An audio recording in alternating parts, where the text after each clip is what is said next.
I inherited my family's ranch, only to learn the HOA built a neighborhood on my land, and then demanded I pay them $250,000 for it. Where are you watching from, and what time is it there? Settle in, because this tale of a Texas rancher taking on a greedy HOA is gonna be a wild ride, packed with the kind of justice that makes you wanna holler. I'm Jack Thompson, 55 years old, born and bred in the wide, open plains of rural Texas. My great-grandfather, Amos Thompson, carved out a 200-acre ranch back when the only neighbors were longhorns and the occasional rattlesnake. That land, with its rolling hills and stubborn mesquite trees, passed down through generations until it landed in my lap 6 months ago. My dad, rest his soul, always said the ranch was our family's heart. I figured I'd fix it up, maybe turn it into a working farm or one of those fancy agritourism spots where city folks pay to pet a goat. But before I could even mend a fence, trouble came knocking, wearing a blazer and a bad attitude. About a mile from my property line sits Magnolia Estates, a gated community so pristine it looks like it was airlifted from a golf resort. Perfect lawns, identical mailboxes, and folks who'd call the cops on a stray tumbleweed. The HOA running the place, led by Karen Mitchell, is the kind of outfit that'd fine you for breathing too loudly. Karen's the queen bee, all smiles and power trips, with a knack for making rules that don't apply to her. Word around town is she once sent a cease and desist to a farmer for letting his rooster crow before 7 a.m. That's the kind of nonsense we're dealing with. I'd been back on the ranch for maybe a week, still sorting through Dad's old tools in the barn, when a certified letter arrived. It was from the Magnolia Estates HOA, and let me tell you, it wasn't a welcome to the neighborhood fruit basket. The letter claimed I owed them $250,000 for community improvements tied to their development. Improvements, they said, like I'd asked them to pave my pasture or install streetlights for the coyotes. I laughed it off at first, figuring it was a clerical error. I mean, I'm not part of their HOA. My ranch predates their McMansions by a century. But then I read the fine print. They were talking about a road and some houses sitting on my land. Now, I'm no lawyer, but I know a shakedown when I see one. The letter mentioned a surveying oversight and implied I should be grateful for their enhancements. Enhancements, my left boot. I drove out to the edge of my property, where their shiny new road cut through what used to be my family's grazing land. Sure enough, there it was, a strip of asphalt, complete with a cul-de-sac and 3 houses, all perched on my dirt like they owned it. I stood there, jaw on the ground, picturing my great-grandfather spinning in his grave. These folks didn't just trespass, they built a whole neighborhood on my land, and had the gall to send me a bill. I called my buddy Hank, who runs a feed store and knows every rumor west of the Brazos. Jack, he said, Magnolia Estates has been bullying folks for years. They tried to fine me for parking my tractor too close to their fence. You gotta fight this. Hank's right. I've never been one to back down, especially not to a bunch of clipboard-wielding busybodies. But I needed to know what I was up against, so I started digging. The ranch itself is a beaut, 200 acres of scrub and grassland with a creaky barn, a farmhouse that's seen better days, and a creek that runs dry half the year. It's not much to look at, but it's mine free and clear. My great-grandfather bought it in 1887, and every deed since has been filed proper. The HOA, on the other hand, rolled into town about 10 years ago, turning farmland into a suburban fantasy for folks fleeing Austin's traffic. They're not supposed to have any say over my property, but Karen and her crew act like they run the whole county. I figured the first step was to check the property lines. I'm no surveyor, but I've got eyes, and that road looked mighty suspicious.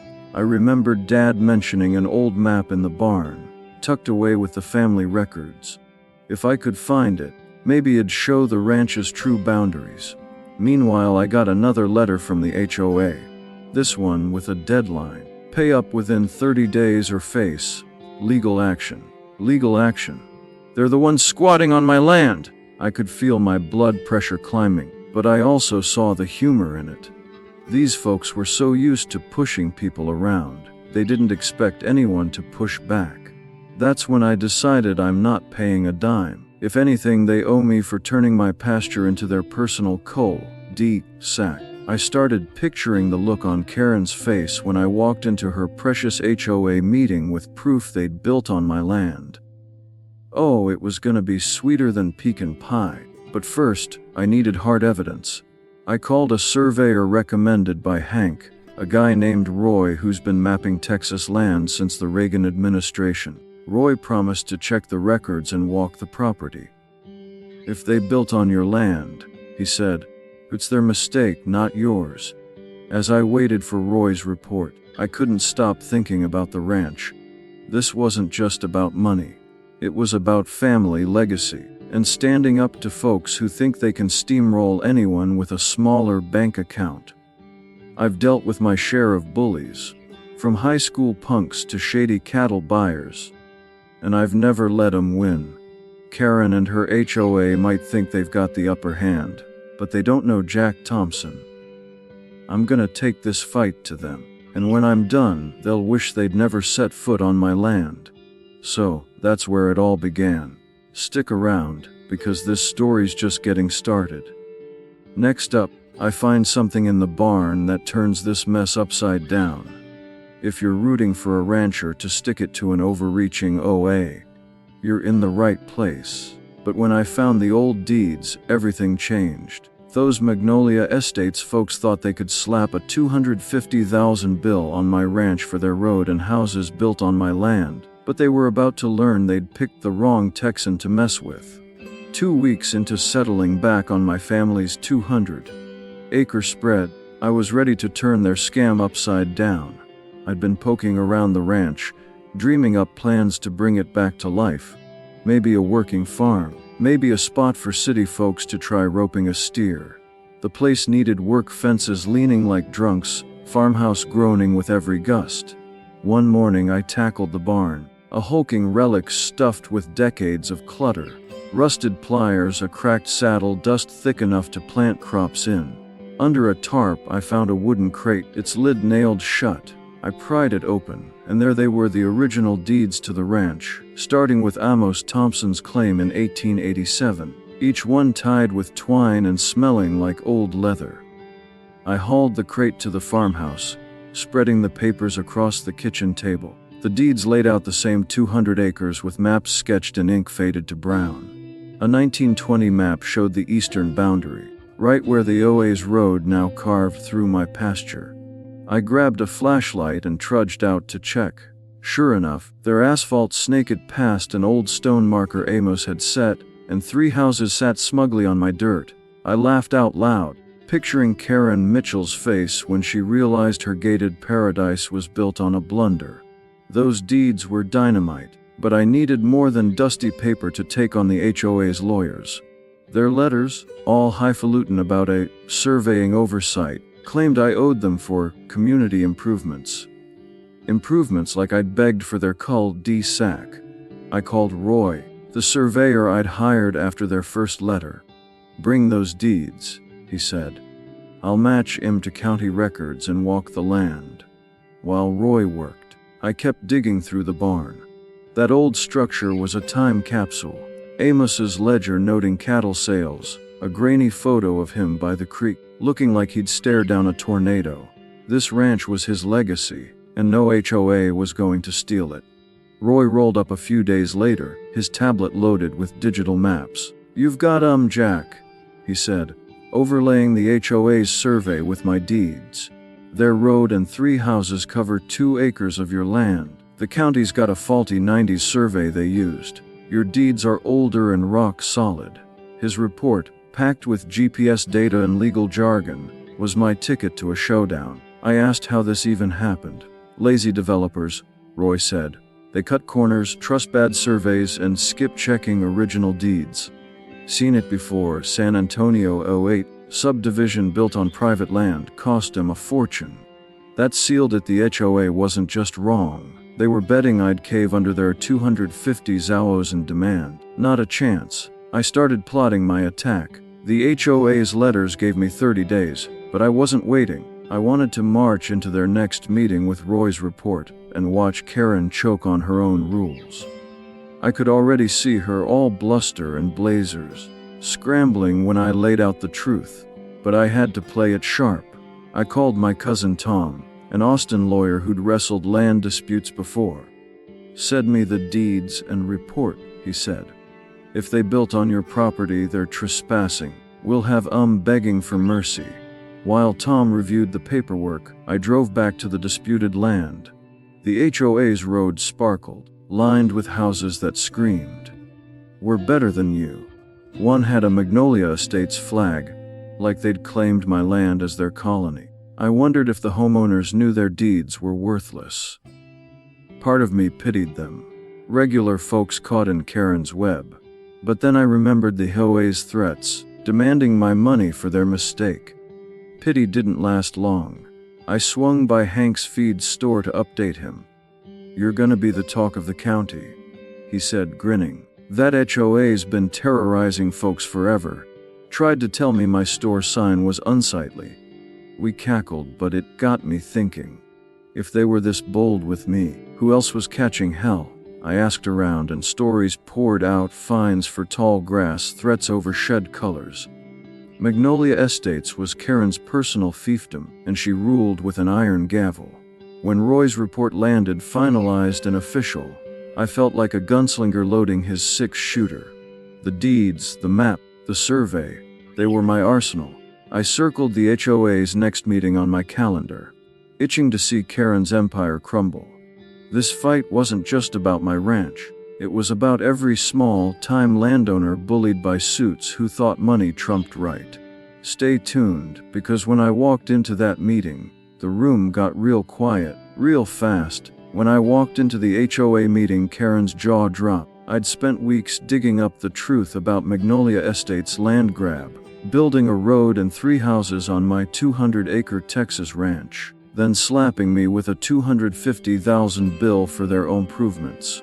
Armed with old deeds and a surveyor's report, I was ready to turn their world upside down. This wasn't just about my family's legacy anymore. It was about showing Karen Mitchell and her HOA cronies they couldn't bully their way onto my dirt. The meeting was set for a Tuesday evening at the Magnolia Estates Community Center, a sterile box of a building with beige walls and fake plants. I pulled up in my dusty pickup, Roy's report and the 1920 deed tucked in a folder. The parking lot was packed with shiny SUVs, each sporting a Magnolia Estates sticker like a badge of honor. I adjusted my Stetson, took a deep breath, and strode inside, feeling like a rancher walking into a saloon full of card sharks. The room buzzed with homeowners, most of them sipping coffee and nodding along to Karen's opening spiel. She stood at a podium, her blazer crisp, her smile sharper than a barbed wire fence. "Order, please," she said, tapping a gavel. "We're here to discuss community standards." I slipped into a folding chair at the back, waiting for the right moment. Karen droned on about mailbox uniformity and banned lawn ornaments, her voice dripping with authority. The board, 4 middle-aged folks who looked like they'd rather be golfing, nodded like trained dogs. I raised my hand during the open forum. Karen's eyes narrowed as she spotted me. "Yes, the gentleman in the hat," she said, like I was crashing her tea party. I stood, holding up my folder. "Name's Jack Thompson. I own the 200-acre ranch next door. Got a problem with your development sitting on my land." The room went quiet, coffee cups frozen mid-sip. Karen's smile twitched. "This isn't the place for property disputes," she said. "Submit a formal complaint." "Oh, I've got something better," I said, walking to the front. I opened the folder and held up Roy's report. "Your road and 3 houses are on my property. My deeds go back to 1887, and your survey's wrong. Y'all trespassed and now you're demanding I pay $250 for your mistake. That's OA math for you." A few homeowners chuckled, but Karen's face turned the color of a ripe tomato. "That's absurd," she snapped. "Our development is fully permitted. Permitted on my land." I shot back, passing the 1920 map to a board member. "This shows my boundary clear as day. Your road's 2 acres into my ranch. The board member, a guy with a comb-over, squinted at the map, then whispered to his neighbor. Karen grabbed the gavel, banging it like she was trying to crack the podium. This is out of order. You're not a member. Exactly, I said, leaning in. You've got no authority over me, but you built on my property. I'm not paying you a dime. In fact, you owe me. The room erupted in murmurs. A woman in pearls gasped, they built on his land. A guy in a polo shirt muttered, typical HOA nonsense. Karen tried to regain control, claiming the HOA had rights, based on their survey. We've improved the area, she said. You should be grateful. Grateful for trespassing, I said, grinning. That's like thanking a thief for rearranging your furniture. More laughs from the crowd. Karen doubled down, insisting I owed $250,000 for community benefits like their road. I handed Roy's report to the board. This proves your survey's bunk. You want to talk benefits? How about you pay me for using my land without permission? The over guy looked rattled, flipping through the report's GPS data. Karen switched tactics, her voice syrupy. Mr. Thompson, we're reasonable. Let's discuss this privately. I wasn't buying it. Nah, I think these folks deserve to know their HOA's squatting on private property. The crowd was eating it up, phones out, probably texting the gossip. 2 board members started arguing with Karen, one saying, "We need to verify this." She shot them a look that could curdle milk, but the damage was done. I'd cracked their united front. As the meeting spiraled, I felt a rush. This wasn't just about my ranch. It was about every homeowner in that room who'd been fined for a crooked mailbox or threatened over a fence. Karen's OA acted like they owned the county, but I'd shown they were just paper tigers. I left the community center with my head high, knowing I'd planted a seed of doubt. The board promised to review my evidence, but Karen's glare told me she wasn't backing down. Back at the ranch, I cracked a beer and called Hank at the feed store. "You should have seen it," I said. Karen looked like she swallowed a wasp. Hank cackled. "You're stirring the hornet's nest, Jack. What's next?" I told him I'd sent the deeds and report to my cousin Tom, the lawyer. Tom had texted me earlier. "This is a slam dunk. They trespassed. We'll draft a cease and desist." I wasn't sure what Karen would pull next, but I knew she'd fight dirty. She wasn't just protecting the HOA. She was protecting her ego. I drove out to the disputed land the next morning, staring at the HOA's road cutting through my pasture. Those houses with their perfect shutters and OA-approved flower beds looked like invaders now. I wondered how many homeowners knew their deeds were built on a lie. Part of me wanted to march up and tell them, but I figured the gossip from the meeting was already spreading. Karen's empire was wobbling, and I was just getting started. The confrontation lit a fire in me. I'd always been stubborn, but this was personal. Amos Thompson didn't carve out this ranch for some blazer-wearing bureaucrat to claim it. I started hearing from neighbors, folks who'd clashed with the HOA over petty rules. One guy got fined for painting his shed, OWN-approved blue. Another got a letter for parking his RV too long. Magnolia Estates was a machine, and Karen was the cog that kept it grinding. But cogs break. I marked my calendar for the next steps: Tom's cease and desist, maybe a lawsuit. Karen thought she could scare me with her $250,000 demand, but she'd miscalculated. This rancher wasn't budging. Stay tuned, because the courtroom was about to reveal a secret Karen couldn't hide. But the courtroom revealed a secret Karen couldn't hide. After I crashed the Magnolia Estates HOA meeting with proof they'd built a road and 3 houses on my 200-acre Texas ranch, Karen Mitchell's smug empire started to crack. Their absurd $250,000 demand for improvements on my land was backfiring, and I was ready to take this fight to court. This wasn't just about my family's legacy anymore. It was about burying the OA's arrogance in a legal smackdown. I met my cousin Tom Reynolds, an Austin lawyer with a knack for land disputes, at a diner a week after the meeting. Over greasy hash browns, He flipped through Roy's surveyor report and my 1887 deeds. "Jack, they're sunk," he said, grinning. "They trespassed, plain and simple. We'll sue for encroachment damages and make 'em sweat." Tom drafted a cease and desist letter demanding the HOA vacate my land or negotiate compensation. I signed it with a flourish, picturing Karen's face when it hit her mailbox. "This'll light a fire," Tom said. "Be ready for a counterpunch." Sure enough, the HOA didn't roll over. 2 weeks later, I got served papers at the ranch. Magnolia Estates was countersuing, claiming good faith use of the land and arguing I should have noticed their road sooner. They still wanted their $250,000 plus legal fees. I laughed so hard I nearly choked on my coffee. Good faith. They built a cul-de-sac on my pasture. I called Tom, who wasn't fazed. "This is posturing," he said. "They're scared. Discovery's gonna be fun." Discovery was where things got juicy.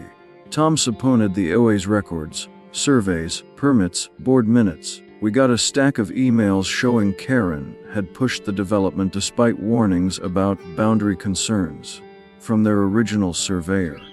Then came the bombshell. One of the 3 houses on my land belonged to Karen herself. Her backyard, with its OA-approved gazebo, was smack on my property. "She's not just defending the HOA," Tom said, chuckling. "She's saving her own hide." I couldn't resist a jab. "Karen's fighting so hard because her barbecue pit's on my ranch." This changed everything. Karen wasn't just an overzealous OA president. She had a personal stake in burying my claim. Tom amended our lawsuit, adding a claim for willful trespass and targeting Karen directly.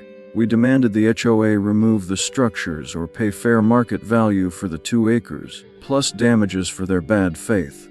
Tom estimated the land's value at $300,000, more than their ridiculous demand.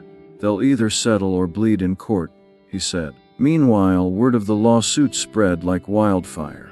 I started getting calls from Magnolia Estates residents, fed up with Karen's iron-fisted rules. A guy named Carl, who lived a block from the disputed land, stopped by the ranch with a 6-pack and a story. "Karen fined me $500 for a basketball hoop," he said. "Everyone's rooting for you."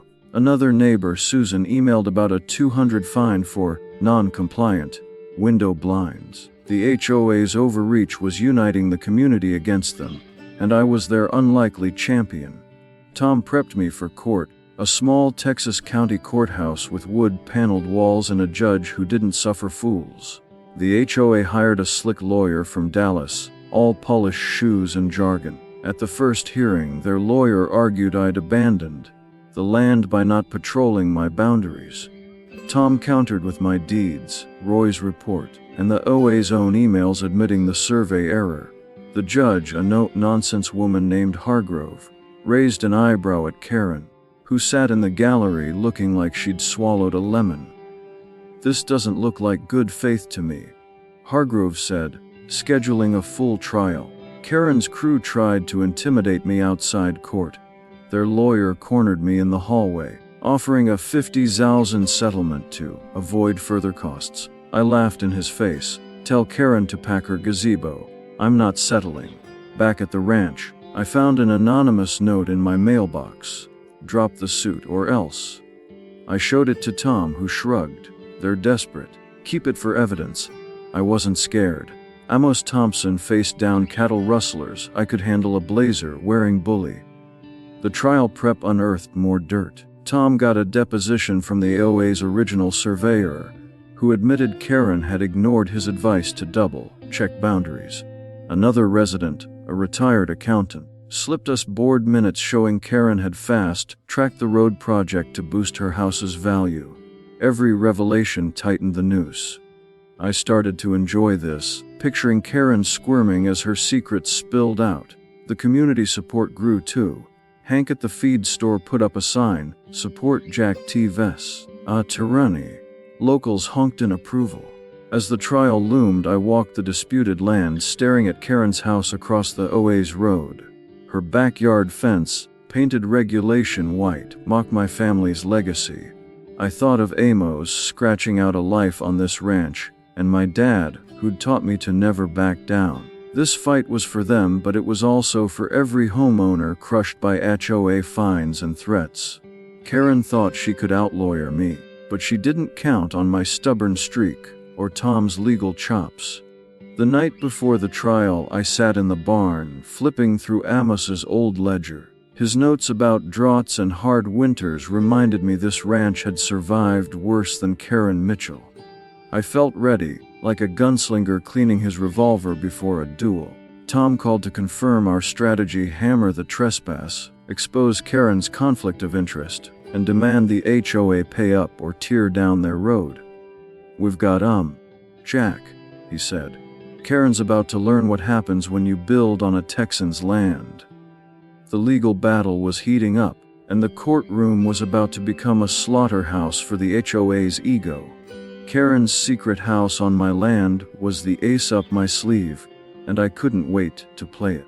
This wasn't just about winning. It was about making sure Magnolia Estates never forgot the name Thompson. Stick around, because when the judge ruled, I turned their mistake into my fortune. When the judge ruled, I turned their mistake into my fortune. The legal battle against Magnolia Estates HOA had exposed Karen Mitchell's dirty secret. Her own house sat on my 200-acre Texas ranch, alongside their road and 2 other homes. Their $250,000 demand for improvements on my land was a farce, and after months of digging up deeds, surveyor reports, and damning HOA emails, I was ready to watch Karen's empire crumble in a Texas courtroom. This wasn't just about my family's legacy. It was about justice with a side of sweet, satirical payback. The trial kicked off in the county courthouse, a wood-paneled room smelling of polish and old coffee. Judge Hargrove, sharp as a tack, presided over a packed gallery. Magnolia Estates residents, local gossips, and Hank from the feed store, who gave me a thumbs up. My lawyer, Tom Reynolds, laid out our case like a rancher branding cattle. The 1887 deeds proved my ownership. Roy's surveyor report confirmed the encroachment, and Karen's own emails showed she'd ignored boundary warnings to build her dream home. Tom hammered the kicker. Karen Mitchell's backyard is on Jack Thompson's ranch. She's not just defending the AOI, she's defending her property. The OA's Dallas lawyer, slick as a used car salesman, tried to spin it. He claimed adverse possession, arguing the HOA had used the land long enough to claim it. Tom shot that down, citing my active ownership and the HOA's bad faith. He projected Karen's emails on a screen, highlighting her order to push forward. Despite survey risks, the gallery murmured. Karen in the front row stared at her shoes. Judge Hargrove leaned forward, peering at the HOA lawyer. "You built on private land and demanded payment from the owner. Explain how that's not trespass." The lawyer stammered, and I stifled a grin. Testimony sealed the deal. Roy, the surveyor, walked the court through his GPS data, showing the road and houses 2 acres onto my land. A former OA board member, pressured by Tom's deposition, admitted Karen had bullied them into approving the project. When I took the stand, I kept it simple. This ranch is my family's since 1887. They trespassed, built without permission, and sent me a bill. I just want what's mine. Karen didn't testify. Her lawyer claimed she was unavailable, but her absence screamed guilt. After 3 days, Judge Hargrove delivered her ruling. "The evidence is clear," she said. "Jack Thompson owns the disputed land. The HOA's actions constitute willful trespass." She ordered them to either remove the structures, road, houses, and all, or pay fair market value for the 2 acres, plus $50,000 in damages for bad faith. The courtroom buzzed. Hank whooped from the back. Karen's face was a mask of fury, her blazer no shield against defeat. Tom clapped my shoulder. "We got Jack." I saw a chance to twist the knife. Back at the ranch, I met Tom to strategize. Removing the houses would cost the HOA a fortune and tank property values, so I proposed a long-term lease. They could keep their road and homes, but they'd pay me $5,000 a month to use my land. Tom drafted the terms, including a clause that I'd have no contact with the HOA. A hired manager would collect payments. "It's poetic," Tom said. They pay you to fix the ranch they tried to steal. The HOA cornered by the court's ruling, signed within a week. The lease was my jackpot. That monthly $5,000 funded a full ranch overhaul, new fences, a renovated farmhouse, and a herd of Angus to start a small cattle operation. I hired a manager, a no-nonsense woman named Rita, to handle the HOA payments, sparing me Karen's whining. The best part, Karen couldn't afford the lease on top of her HOA dues and legal fees. 6 weeks after the ruling, for sale, sign went up at her house. She moved to a condo in Austin, her reign as HOA queen reduced to a local punchline. I toasted her departure with a beer, muttering, "Karen's checks keep my ranch running. I call it my HOA payback plan." The victory rippled. Magnolia Estates residents, emboldened by the trial, ousted the remaining board members and elected Carl, the basketball hoop guy, as president. He scrapped half the HOA's petty rules, earning cheers at Hank's feed store. Neighbors stopped by the ranch with thank yous. Susan, the blinds lady, even baked me a pie. The community was healing, and I'd become a folk hero of sorts, the rancher who'd tamed the HOA beast. Hank put up a new sign, Jack T1, OA Point. I spent evenings in the barn, Amos's ledger open beside me. His notes about tough years, droughts, low prices, put my fight in perspective. This ranch had endured, and now it thrived, its pastures green and cattle fat. The lease money was nice, but the real win was keeping Amos's legacy intact, free from Karen's grasp. I'd turned her mistake into a fortune, not just in dollars but in pride. The legal battle taught me something. HOAs like Magnolia Estates thrive on intimidation, but they crumble under scrutiny. Real-world cases back this up. Courts consistently protect landowners from encroachment, especially when survey errors are clear. My win wasn't just luck, it was stubbornness, good evidence, and a lawyer who knew his stuff. For every rancher or homeowner facing an overreaching HOA, my story's proof you can fight and win. As I walked the ranch, the disputed land now marked with new posts, I felt Amos's shadow beside me. The HOA's road still cut through, but it was mine now, every leased inch. Karen's downfall was the cherry on top. Her house sold, her power gone, her name a cautionary tale. If you love this HOA takedown, like, subscribe, and hit the bell for more stories of justice and laughs. This rancher's done fighting for now, but I'll keep an eye on that horizon, ready for whatever comes next.